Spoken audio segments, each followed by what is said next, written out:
जनगणना हम लोग चाहते थे, लेकिन बिहार में हम लोगों ने जाति आधारित गणना हम लोगों ने कराया है। वो द्वारा करना नहीं चाहिए, हम लोग बात से डिमांड करते हैं। कास्ट सेंसस का डेटा सबके सामने रख दो, जो आपकी सरकार की सच्चाई है। आप हिंदुस्तान की जनता को दिखा दो, डरो मत। भारत के पूर्व प्रधानमंत्री मनमोहन सिंह जी तो कहा करते थे कि देश के संसाधनों पर पहला हक माइनॉरिटी का है, अल्पसंख्यकों का है, और उसमें भी मुसलमानों का है।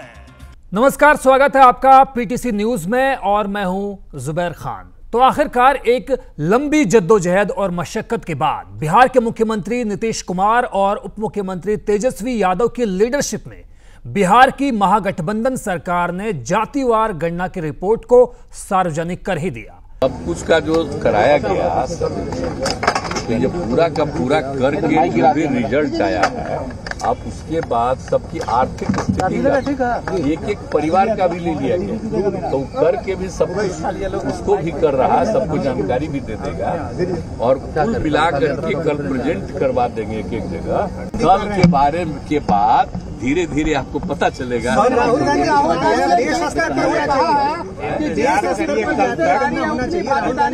वो द्वारा करना नहीं चाहिए, हम लोग बात से डिमांड कर रहे हैं। सर, एक डिमांड जितनी आज से हम लोग डिमांड कर रहे हैं। मैं देश को और बिहार को, जनता को जो है धन्यवाद और बधाई देना चाहते हैं।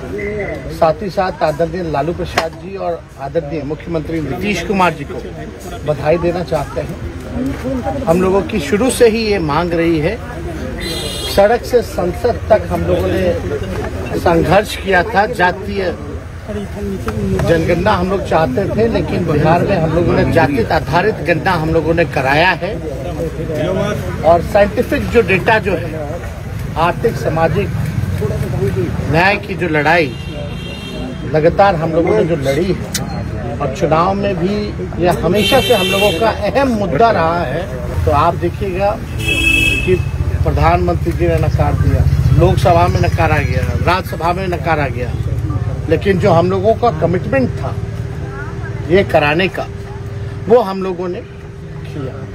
इसके लिए लगातार स्वर्गीय नेता मुलायम सिंह जी, स्वर्गीय शरद यादव जी, लालू जी, नीतीश जी लगातार लगे रहे कि ये बात जो है होनी चाहिए। आखिर कौन लोग हैं जो कचरा साफ करते हैं, नाला साफ करते हैं, कौन लोग झुग्गी में रहता है, कौन लोग मजदूरी करता है, कौन लोग भूमिहीन लोग हैं, और इस आंकड़े में सारी चीजें आ गई कि किसकी कितनी आबादी है और किसकी क्या स्थिति है। 1931 के बाद पहली बार जातीय आंकड़े जारी किए गए हैं और आजाद भारत में बिहार जातीय आंकड़े जारी करने वाला पहला राज्य बन गया है। इस रिपोर्ट के मुताबिक राज्य की 13.5 करोड़ से ज्यादा की आबादी में हिंदुओं की संख्या 81.99% है, जबकि मुसलमानों की जनसंख्या 17.70% है। 2011 की जनगणना के अनुसार हिंदुओं की जनसंख्या 82.70% थी, वहीं मुसलमानों की आबादी 16.90% थी। वैसे इस रिपोर्ट की सबसे महत्वपूर्ण बात ओबीसी की जनसंख्या का रिकॉर्ड स्तर पर बढ़ना है, जिसका वोट पाने के लिए तमाम सियासी पार्टियां लालायित रहती हैं, क्योंकि इनके ही दम पर उन्हें लोकसभा या विधानसभा चुनाव में जीत जो मिलती है। जहां तक बिहार की बात है, तो आपको बता दें कि बिहार में ओबीसी कैटेगरी के 2 पार्ट हैं। पहला अत्यंत पिछड़ा वर्ग, जिसे ईबीसी यानी एक्सट्रीमली बैकवर्ड क्लास कहा जाता है, और दूसरा है अन्य पिछड़ा वर्ग यानी ओबीसी। रिपोर्ट के मुताबिक बिहार में अत्यंत पिछड़ा वर्ग की आबादी 36.01% है, जबकि पिछड़े वर्ग की 27.12% है। इसका मतलब यह हुआ कि इस वर्ग की कुल आबादी 63% से भी ज्यादा हो गई है। वहीं अनुसूचित जाति के लोगों की संख्या 19.65%, तो अनुसूचित जनजाति की जनसंख्या 1.68% है। याद रहे कि ईबीसी में कुल मिलाकर 112 जातियां हैं, जिनमें मात्र 12 जातियों की जनसंख्या 24.09% है। वहीं ओबीसी में कुल 29 जातियां हैं, जिनमें मात्र 5 जातियों की संख्या ही 25.51% है। ओबीसी में सबसे ज्यादा 14.26% यादव हैं। वहीं सवर्णों यानी अनारक्षित वर्ग की बात करें तो इनकी कुल आबादी 15.52% है। इनमें ब्राह्मण 3.65%, राजपूत 3.45%, भूमिहार 2.86% और कायस्थ 0.60% और अन्य हैं। बिहार में ईबीसी की आबादी 36.01% है, जिसके लिए मौजूदा आरक्षण 18% है, जबकि पिछड़े वर्ग की जनसंख्या 27% है, जिसके लिए 12% आरक्षण का इंतजाम है। यानी बिहार में ओबीसी कैटेगरी के लिए कुल आरक्षण 30% है, जबकि उनकी आबादी 63% से ज्यादा हो गई है। करीब 92 साल पुराने आंकड़ों के मुताबिक देश में 52% ओबीसी है। अगर देश की जातीय गणना के नतीजे इसी तरह रहे तो ओबीसी आरक्षण बढ़ाने की मांग तो जोर पकड़ेगी ही, समाज में जातिगत दूरी के बढ़ने के आसार भी पनपते हुए देखे जाएंगे।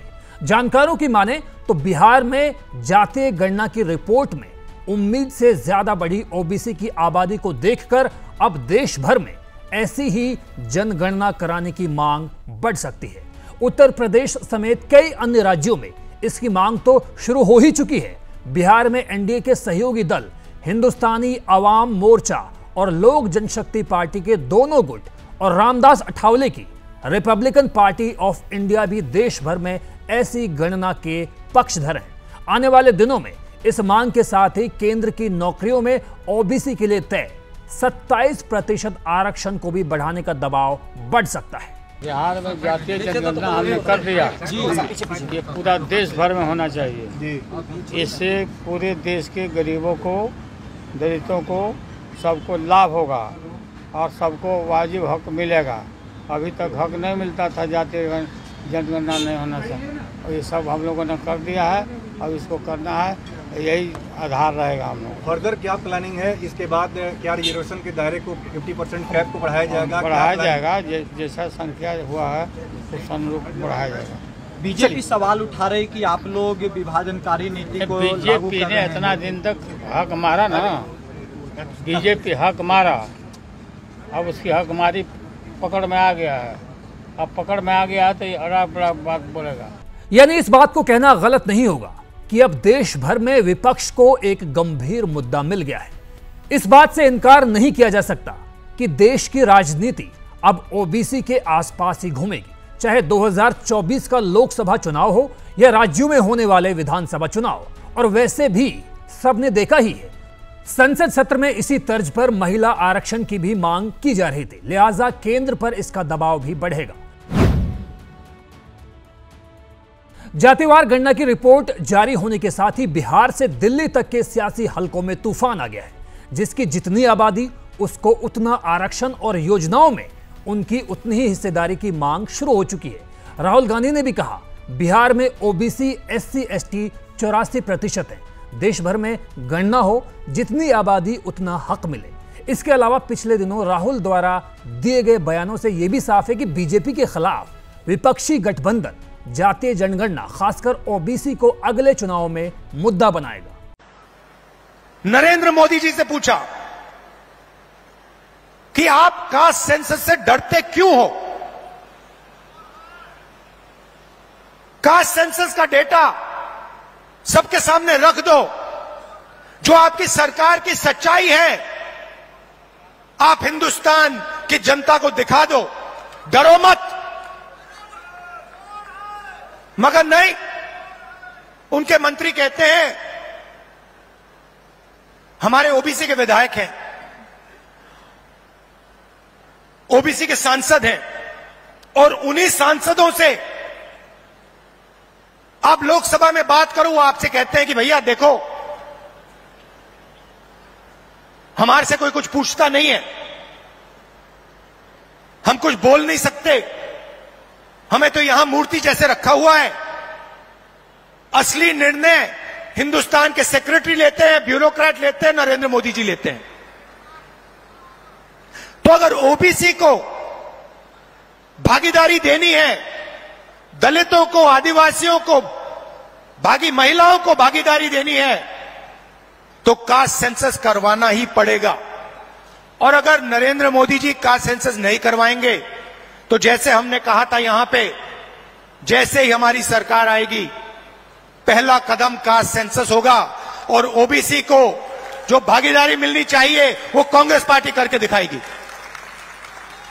पीछे मुड़कर देखें तो साफ है कि मंडल कमीशन के बाद की राजनीति की वजह से ही क्षेत्रीय दल इजाद हुए। बिहार में आरजेडी और जेडीयू और यूपी में समाजवादी पार्टी ओबीसी का जबरदस्त समर्थन पाने में कामयाब रहे और मुख्यमंत्री की कुर्सी तक पहुंच भी गए।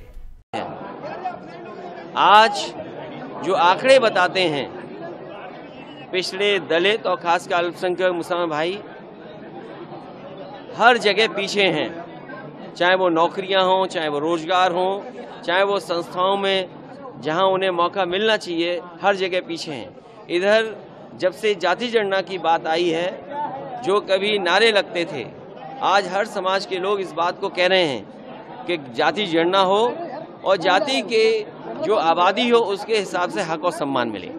आज भी इन पार्टियों की सियासत इन्हीं जातियों पर आधारित है, लेकिन अपरोक्ष रूप से इसका विरोध कर रही बीजेपी के लिए ये जी का जंजाल जरूर बन चुका है। शायद यही वजह है कि रिपोर्ट जारी होने के चंद घंटे बाद ही प्रधानमंत्री नरेंद्र मोदी ने ग्वालियर में एक जनसभा में नीतीश पर निशाना साधते हुए कहा कि ये लोग पहले भी जात पात पर लोगों को बांटते रहे हैं और आज भी यही पाप कर रहे हैं। और अगर हक की बात करनी है तो मैं कहूंगा कि इस देश के संसाधनों पर पहला हक भारत के गरीब का है। गरीब चाहे वो दलित हो, गरीब चाहे वो पिछड़ा हो, गरीब चाहे आदिवासी हो, गरीब चाहे सामान्य वर्ग से हो, हमें सबसे बड़ी जाति मेरे लिए गरीब है। हमें गरीब की चिंता करनी है, हमें गरीब का जीवन बदलना है। कांग्रेस देश के लोगों में आपसी खाई बढ़ाना चाहती है, वैर भाव बढ़ाना चाहती है, इसलिए कांग्रेस अब पूरी नई भाषा बोलने लगी है। मोदी की बेचैनी भी उसी ओबीसी वोट बैंक को लेकर है, जिसके साथ आने से बीजेपी का जनाधार बढ़ा है। 2019 के लोकसभा चुनाव में बीजेपी को कांग्रेस से 3 गुना ज्यादा ओबीसी सीट मिली थी। ऐसे में मीडिया गलियारों में यही बात चल रही है कि लोकसभा चुनाव तो दूर की बात, 5 राज्यों में होने वाले चुनाव में बीजेपी के लिए नई मुसीबत खड़ी हो सकती है। हालांकि बीजेपी ने भी जातिवार गणना के परिणामों का आकलन कर गरीबों की बात करना शुरू कर दिया है। पीएम मोदी ने ईबीसी ओबीसी की राजनीति के बीच अपनी प्रतिक्रिया के बारे में पहली बार कहा है कि सबसे बड़ी आबादी गरीबों की है। बिहार का नाम लिए बिना कांग्रेस पर वार करते हुए उन्होंने कहा कि क्या कांग्रेस अब मुसलमानों का हक कम करना चाहती है? अगर आबादी के मुताबिक ही हक तय किया जाएगा तो क्या हिंदू आगे बढ़कर सारा हक ले लें? पूर्व प्रधानमंत्री मनमोहन सिंह का जिक्र करते हुए मोदी ने कहा कि वो कहा करते थे कि देश के संसाधनों पर पहला हक अल्पसंख्यकों का है, उसमें भी मुसलमानों का। कांग्रेस वाले इसे स्पष्ट करें कि क्या अब वे अल्पसंख्यकों का हक कम करना चाहते हैं। उन्होंने कहा कि मैं कहता हूं कि देश में सबसे बड़ी कोई आबादी है तो वो गरीबों की है। गरीब का कल्याण ही मेरा मकसद है। भारत के पूर्व प्रधानमंत्री मनमोहन सिंह जी तो कहा करते थे कि देश के संसाधनों पर पहला हक माइनॉरिटी का है, अल्पसंख्यकों का है, और उसमें भी मुसलमानों का है। अब कांग्रेस कह रही है कि आबादी तय करेगी कि पहला हक किसका होगा। अल्पसंख्यकों का हक कांग्रेस कम करना चाहती है क्या? तो क्या अल्पसंख्यकों को कांग्रेस हटाना चाहती है क्या? तो क्या सबसे बड़ी आबादी वाले हिंदू अब आगे बढ़कर अपने सारे हक ले लें क्या? जाहिर है पार्टियां तो अपने वोट बैंक के नफा नुकसान के लिहाज से अपनी रणनीति तय करेंगी। इधर सुप्रीम कोर्ट में जाति गणना के आंकड़े जारी करने के खिलाफ एक याचिका दायर की गई है। दलील दी गई है कि बिहार सरकार ने पहले इन आंकड़ों को सार्वजनिक नहीं करने की बात कही थी, लेकिन ऐसा नहीं किया गया। फिलहाल सुप्रीम कोर्ट ने किसी भी तरह की टिप्पणी करने से इनकार किया है। इस मामले की सुनवाई 6 अक्टूबर को होगी। अब ये तो वक्त ही बताएगा कि 1990 में जिस तरह अपनी राजनीतिक हालत कमजोर देखकर वीपी सिंह ने ओबीसी को आरक्षण दिलाने वाली मंडल कमीशन की सिफारिशों वाली फाइल अचानक बाहर निकाली थी, क्या ठीक उसी तरह अपनी मौजूदा हालत को मजबूत करने के लिए बिहार के मुख्यमंत्री नीतीश कुमार ने मास्टर स्ट्रोक लगाया है? कहना मुश्किल है ये मास्टर स्ट्रोक बीजेपी पर कितना भारी पड़ेगा। तो हाल फिलहाल के लिए बस इतना ही, मुझे दीजिए इजाजत। लेकिन पीटीसी न्यूज पर ताजा तरीन खबरों का सिलसिला लगातार जारी है। नमस्कार।